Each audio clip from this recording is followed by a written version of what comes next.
में लक्ष्मण अच्छा कले रहे तुलसी तुझे तो हनुमान क्या बात है भाई अच्छा राम बाबा कभी लगा दूसरे सीताराम सीताराम और क्या कहना है क्या है कहते हैं तो क्या खाई मैं कार्य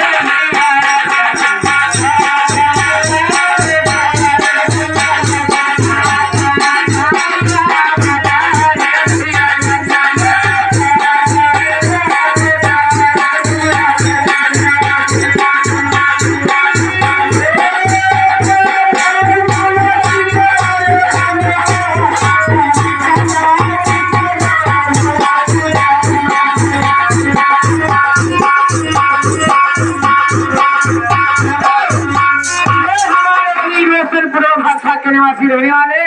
अच्छा ये मुझे 10 रुपया दे रहे हैं भाई साहब उनके तरफ से आया साली भैया के ये 10 रुपया आया है मैं बारे पानी से लाल लाल धन्यवाद और शुक्रिया लेकिन वो कहना है कहना उनका क्या है आशीर्वाद हम दे दी अरे हे भले अरे हे भले अरे जी अब ना रखे साली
साहेब लेके गलरिया बहुत दूर से भी नहीं जात रही जब निहार बाबा के कुट्टी बनी रही सोरैया जतरे सोरैया गाँव है बेलभरिया तो बेलभरिया है